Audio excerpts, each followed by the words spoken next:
Hey, hey, friends and revolutionaries, back again with Figure 4.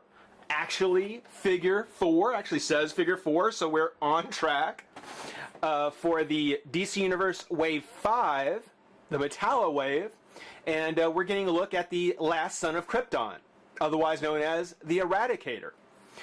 For those of you who don't know, Superman died back in the 90s, early 90s, and during the death of Superman while he was away, four mysterious Supermen stepped in to take his place, among them being the Cyborg Superman, which you probably have seen either in, well, you've seen the Cyborg Superman, they've been all over the place, Superboy, Steel, which they still haven't re-released, and then the Eradicator, who was called the last son of Krypton.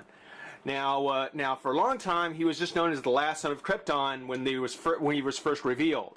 It wasn't until later that we found out that it was the Eradicator, and I guess if you weren't a fan of Superman at the time, you probably didn't know what that meant. You probably didn't know that when they said that he is really the Eradicator, what they're saying is that he used to be one of Superman's villains, actually.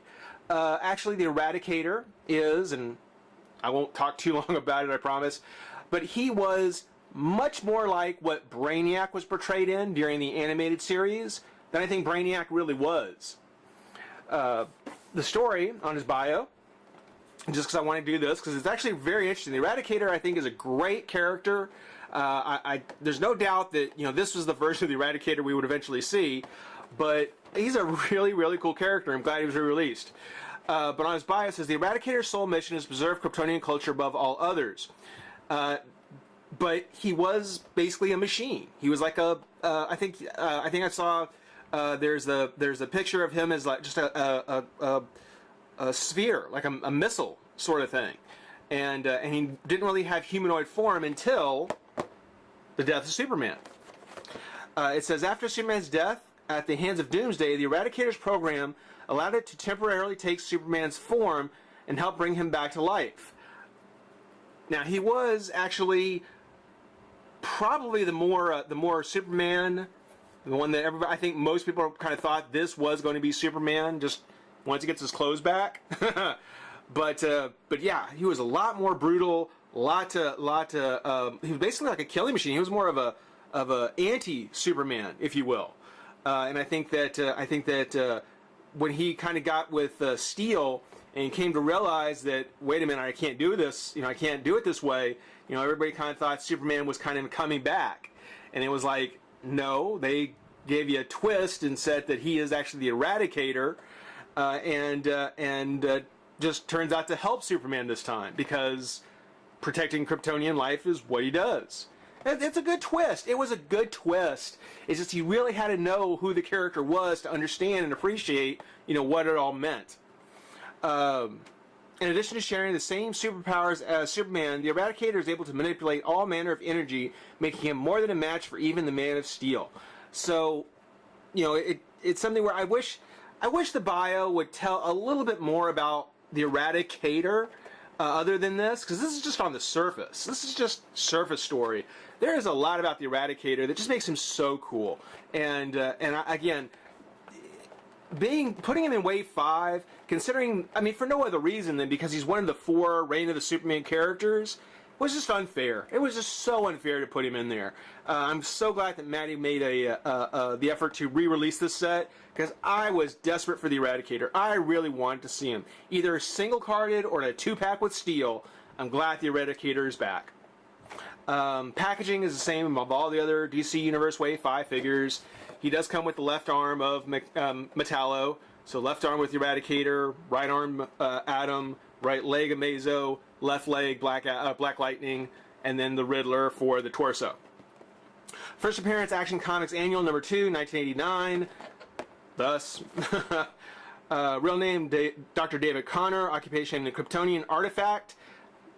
Connor doesn't come in until later. He's really a Kryptonian artifact. That's more his name. Base of operation Forces of Solitude, because he took over the computer.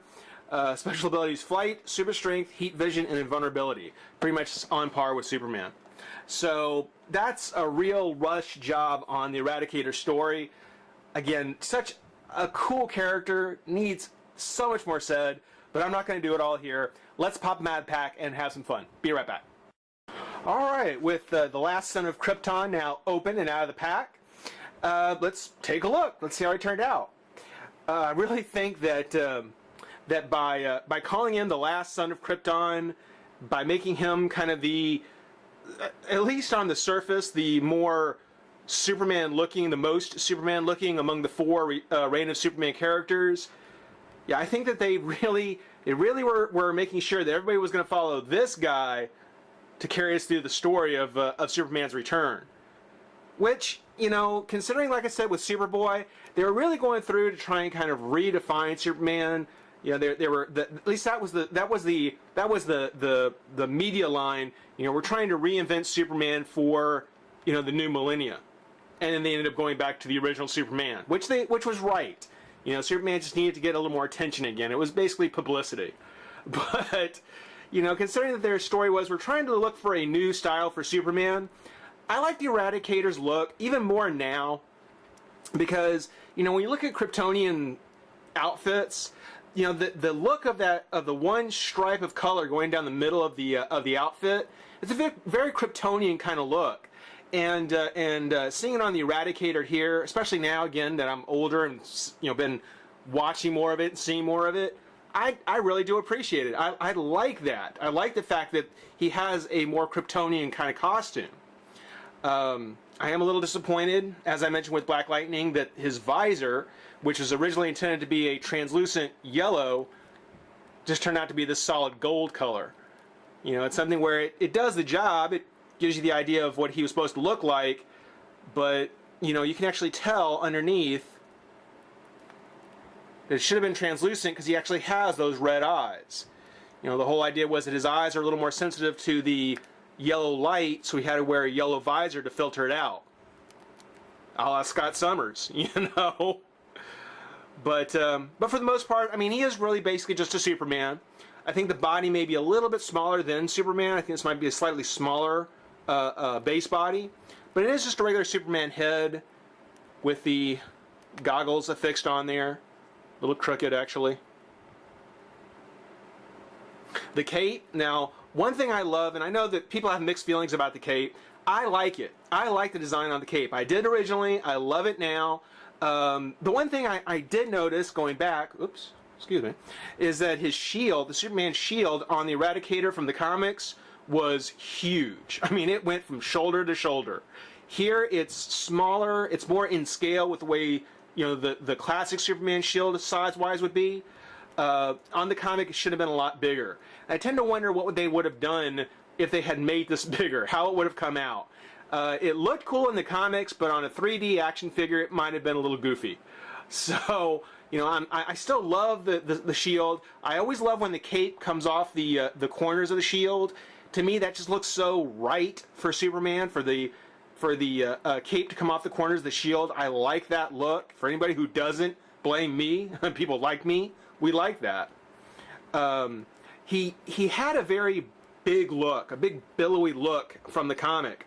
So for them to kind of have a cape that rose off the shoulders the way this does, you know, again, with a bigger shield, the cape would have been wider, and I think would have looked more appropriate for the Eradicator.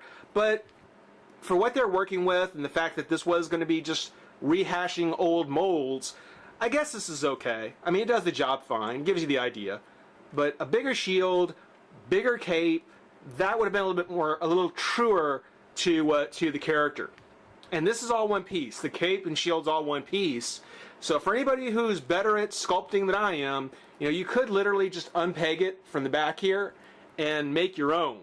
And I'd like to see how it turns out. You know, I'd like to see somebody could actually do a larger shield with bigger cape and see how he'd look a little bit more comic accurate.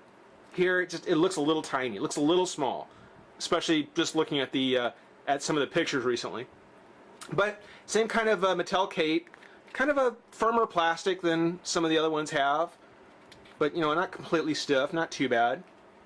As I said, it pegs into his back here, and it doesn't peg into the shoulders. I thought it did, but it doesn't peg into the shoulders. The shield comes off the chest a bit, so you know, you may want to find a way of maybe tacking that down comes up, but not too bad. The head is on a ball joint, because it is just a regular Superman. Arms come up and out. The cape is so high over his shoulders so it doesn't hurt anything. Twist. Bicep, elbow, wrist. Twist to the waist. Crunch. It comes up, out. Twist thigh, knee, and foot.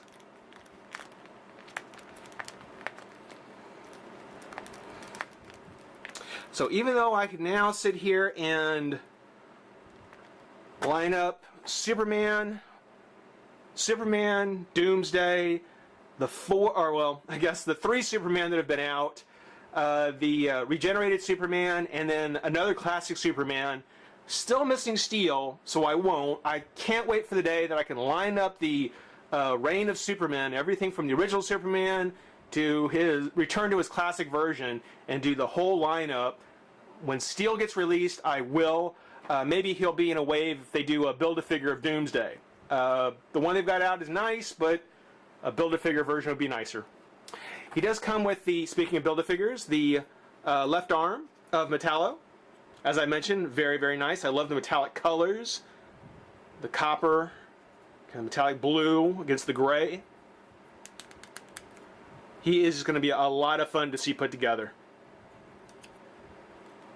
But this has been a look at the DC Universe Wave 5, the Walmart/Matty.com exclusive, Last Son of Krypton. Hope you guys enjoyed it. Rate, comment, subscribe, join the revolution. We'll see you soon. Bye-bye.